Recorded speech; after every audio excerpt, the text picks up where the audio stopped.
নমস্কার। আজকে আমরা শুনব শ্রী শ্রী সারদা মায়ের অমৃত কথা।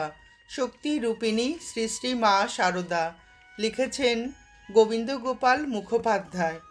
শক্তি রূপিণী শ্রীমা সারদার সবচেয়ে বড় পরিচয় মাধুর্যময়ী মমতাময়ী মাতৃরূপের মধ্যে নিহিত, যা তিনি নিজেই ঘোষণা করেছেন।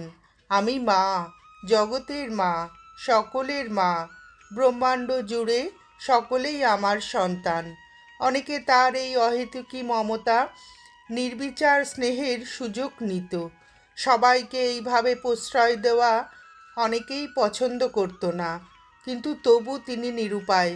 তাই শ্রীমা একদা গোলাপ মাকে বলেছিলেন, কি করব গোলাপ, মা বলে এলে আমি যে থাকতে পারি নে।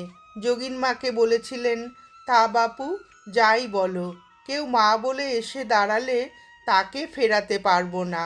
অহর্নিশ উচ্চারিত হতো এই প্রার্থনা, সব ভালো থাকুক, জগতের মঙ্গল হোক।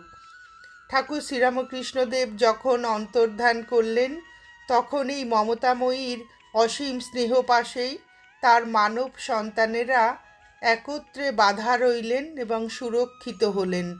সঙ্গবদ্ধ হয়ে সব ভালো থাকুক, জগতের মঙ্গল হোক, এই পরম কল্যাণ ব্রতে আত্মনিয়োগের প্রেরণা লাভ করলেন। আমরা ভুলে যাই যে শক্তি স্বরূপিণী শ্রীমা সারদার জগৎ কল্যাণ স্পৃহারই সৃষ্টি আজকের রামকৃষ্ণ মঠ ও মিশন। তিনিই প্রসূতি, তিনিই জননী, যার শক্তিতে ঠাকুরের দিব্য বাণী জীব সেবার বাস্তব রূপ ধারণ করেছে এবং আজ বিশাল বনস্পতির আকারে শাখা প্রশাখা মেলে ছড়িয়ে পড়েছে সারা বিশ্বে, যার স্নিগ্ধ ছায়ায় দেহ মনের সন্তাপে তাপিত অসংখ্য জীব এসে আশ্রয় লাভ করে ধন্য হচ্ছে।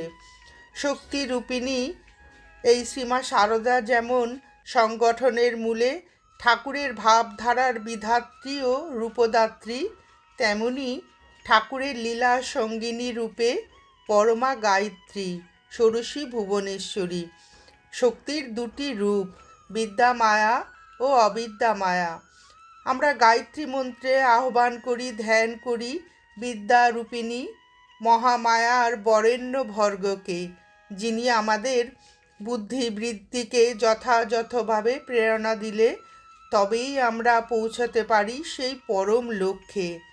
আবার অবিদ্যা রূপিণী মায়ার বা শক্তিরও ভর্গ বা